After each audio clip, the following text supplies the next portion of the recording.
కొద్దిగా నీళ్ళు వేస్తూ ఇలాగా మెత్తగా కలుపుకోవాలి. మెత్తగా కలుపుకున్న తర్వాత కొద్దిగా చిన్నగా తీసుకుని అందులోకి కొద్దిగా చేతితోటి నీళ్ళు వేస్తూ మరి మంచిగా ముద్దగా చేసుకోవాలి. ముద్దగా చేసుకున్నాక ఇలా రౌండ్గా చేసుకొని కొద్దిగా పొడి పిండిని వేసుకొని రొట్టెలు కట్టేందుకు వేసుకోవాలి. ఇలా రొట్టె కడుపుందుకు పెట్టుకుని నెమ్మదిగా చేతితోటి కలుపుతూ ఇలా పెద్దగా చేసుకోవాలి. ఇలా రాని వాళ్ళు చపాతీ కర్రతో కూడా నెమ్మదిగా ఒత్తుకోవచ్చు.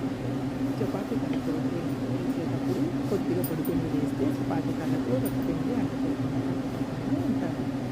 ఇలా నెమ్మదిగా పల్సాగా చేతితో కట్టుకుంటే ఇలా రాని వాళ్ళు కాటన్ క్లాత్ పైన కూడా చేసుకోవచ్చు.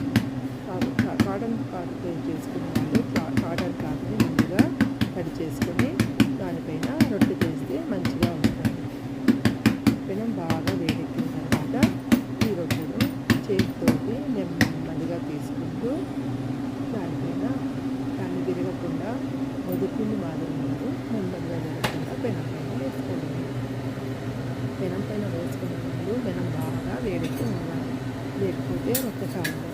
రొట్టె ఒకసారి వేసుకున్న లేదా ఇలా మనము సర్వ్ చేసుకోవాలి. దానిపైన కొద్దిగా చల్లటి నీళ్ళు మొత్తం రొట్టె మొత్తం ఇలాగా వేసుకోవాలి. చెయ్యి తడపలేని వాళ్ళు క్లాత్ తోటి కూడా నీళ్ళు వేసుకోవచ్చు. తర్వాత పెనానికి రొట్టె అంటుకోకుండా ఇలాగ పూసుకోవాలి. కొద్దిగా నీళ్ళు ఆరిన తర్వాత రొట్టెను ఇలా తిరిగి వేస్తే ఇంకొక పక్కన రొట్టె కాలుతుంది. ఇలాగ పెనానికి అంటుకోకుండా వేసుకోవాలి. అంతే.